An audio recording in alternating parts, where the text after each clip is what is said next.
we ended up winning the title of the best taco in London. Now, watch this.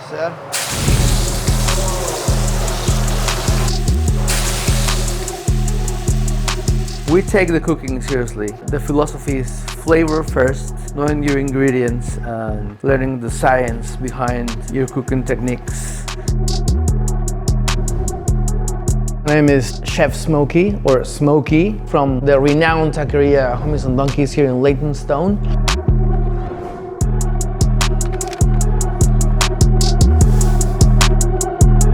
Today is meat prep day, so we're gonna prep a few things, and I'm gonna share with you some of my secrets and cook like a pro chef today.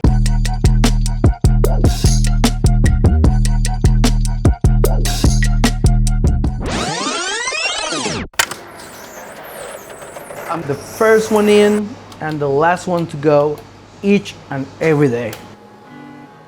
Okay.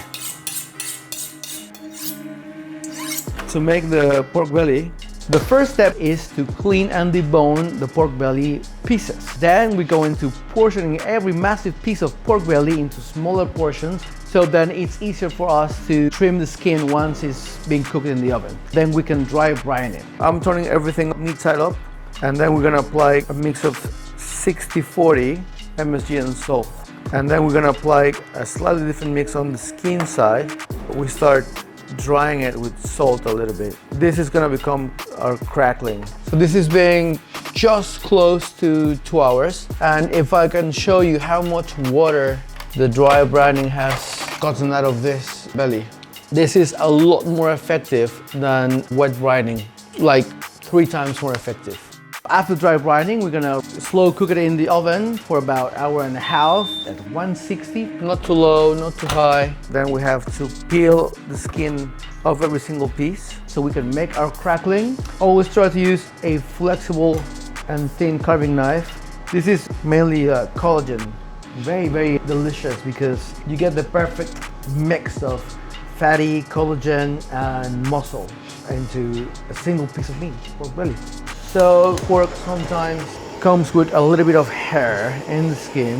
And all we have to do is flame them off. Don't worry if you get these black spots. The whole thing is going to turn into crackling. Once I start dicing the pork belly, we're going to return it to the stock. It keeps it moist. Then we need to take the skin and cut it into triangles so we can make our crackling.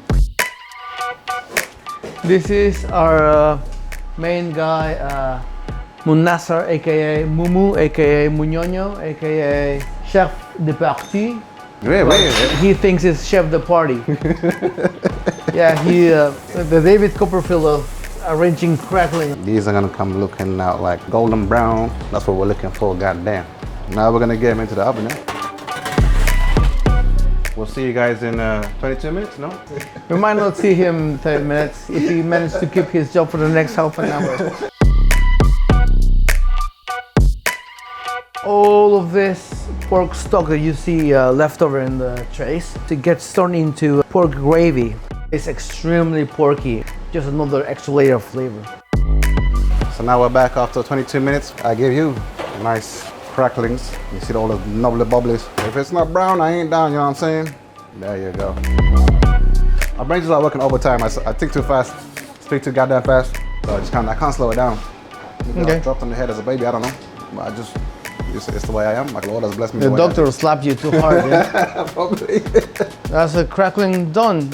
Yeah, few pieces a bit under, like this one is under. But that one can go back in, yeah. I don't want to get too brown, too dark. So we're gonna get in. Right, man, brown is beautiful.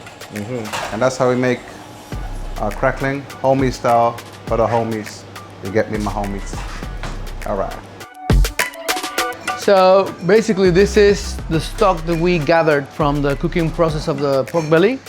And we do this little trick. We let it set in the fridge so all the fat gets to the top. Once it has solidified, it's super easy to separate the fat from the actual stock.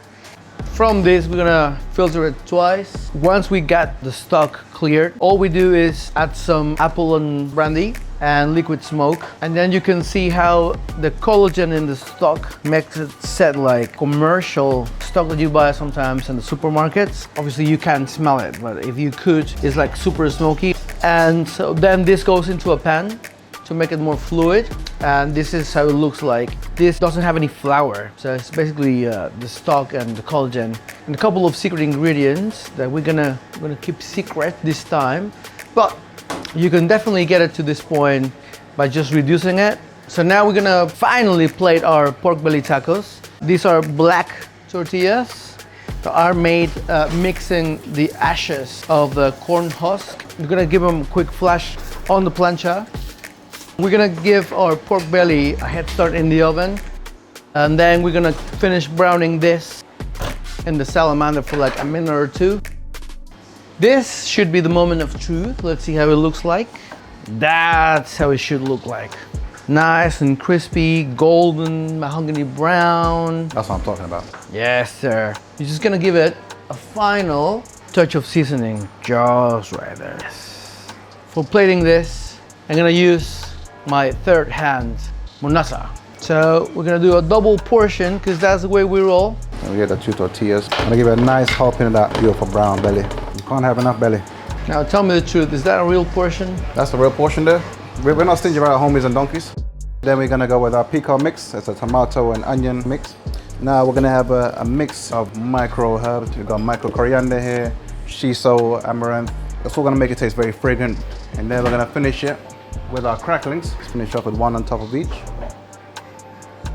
And then we're gonna finish off with a bit of our gravy here. And there you have it. Now that's a nice portion. Ridiculous.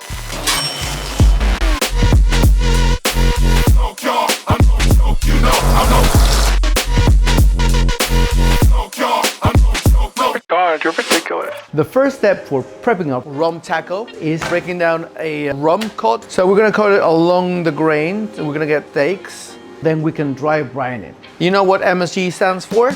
Make shit's good. Basically, all you do, just season everything pretty generously, because these are like thick mussels. It will take maybe about 24 hours. It works well, say 8 hours, but definitely you want to leave it for like at least a day. The salty natures of proteins. So even though rump is known for being a tough cut, salt will untangle the tight proteins in meat. So we'll actually tenderize it and season it at the same time. And at the end of that process, your steaks look like this. You can even tell by the color and the texture. And then the second thing we do, once you get your dry brine steaks, we transfer them to a roasting tray. And then we cook this in the oven at 110 degrees for about 40 minutes. Our first big break as Homies and Donkeys came in 2019. We were invited last minute to a taco competition called Taco Wars, in which 8 of the best Mexican restaurants and chefs in London battled for the title of the best taco in London. We were at that point a very, very small taqueria. We were like maybe 8 seats big, but I always said, well, we lacked in equipment. We always made up with a lot of scientific and technical knowledge when it comes to cooking. We showed up with like a couple of laundry bags in an Uber, no van, no staff. It was me and my partner, Sandra. Basically super amateur. We ended up winning the whole thing. Our 8-seat taqueria, I think that was like the first Saturday after the competition, we had queues out of the door. And then our reputation just kept growing, you know. That's our steak. And so 40 minutes have passed. Our steak is nice and warm. Before we serve this, we have to portion it, set up a station, and we cook every portion to order to go into our taco. This we call it house salsa. Instead of like overpowering the taste of the beef itself, it kind of like supports the whole act. It provides a lot of umami, kokumi, smokiness, sweetness, complexity. It's like the dancer that gets the ballerina on top of the air, like that. The base of this salsa is this chili, which is a meco, which is basically a dried jalapeno, or chipotle, you call it when it's dried, but then it's twice smoked. So that's why the name is Mekon and not just smoked chipotle. I'm gonna pass the ingredients to my trusty homie Ben, and he's gonna explain how we do this. So we're gonna start off with some tomato paste as a base. At the start of this, we're also going to rehydrate these Meco chilies. We get these beautiful, beautiful Meco chilies direct from Mexico. So we're gonna let these soak for 20 minutes. In the meantime, we'll start working on the base for the rest of our salsa. We're gonna add some aminos. We're gonna add 130 grams of brown sugar. We're gonna add MSG, some salt, and Vegeta. We have our Meco chilies, which have been rehydrated. We've reserved the liquid because it's got some beautiful smokiness. We're just gonna add the remaining ingredients. So we have our house matcha salsa, finished with some black pepper. Gonna put in the beautiful smoky Meco chilies here. And we're gonna blend this with our massive emulsion blender. So the next step, now that we've got this fully blended, is to intensify these flavors even further. We're gonna do that by roasting in the oven. It kind of takes some of the acidic flavors, softens it with the tomato paste in there and brings everything together. No, it's fantastic. Right, so we portioned our rump, and now we're gonna fry this into clarified butter, which is maybe about 240 degrees. It's that hot, yeah? It's gonna instantly sear the outside of the rump. What we're gonna do is gonna give it a little quick pass on this pan, which is also very, very hot, just to give him that kind of like charcoal marks in the steak, yeah? I'm gonna give it a couple of minutes to rest. This whole technique is basically reverse-searing, and when I cut this open, what you wanna see is edge-to-edge pink color. That's what you want, yeah? And then I'm gonna get thin slices.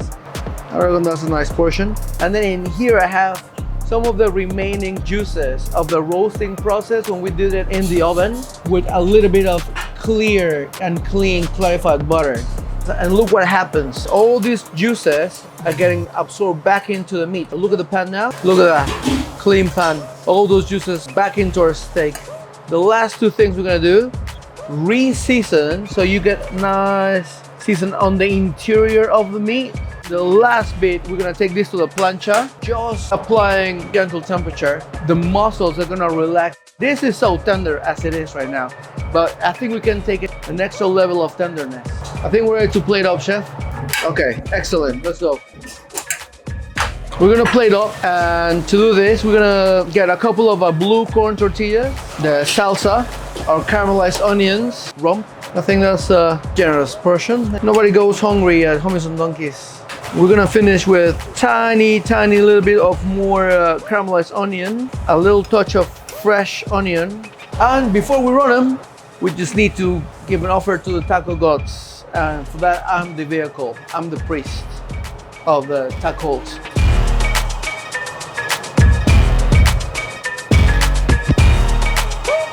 Ringer curve. Let's go.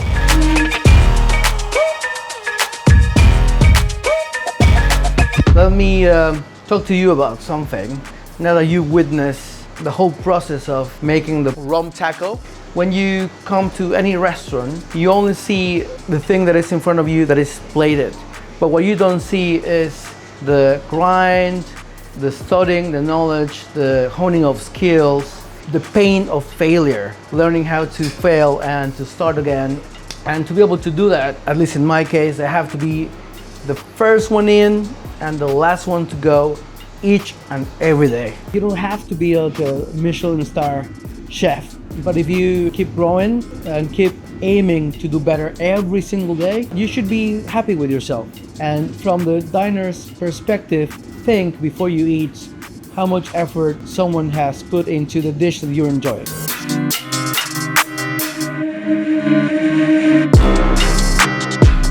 You're the comedic element. Comedic element? Yeah, do something funny. I don't know. Alright, that's perfect. Thank you.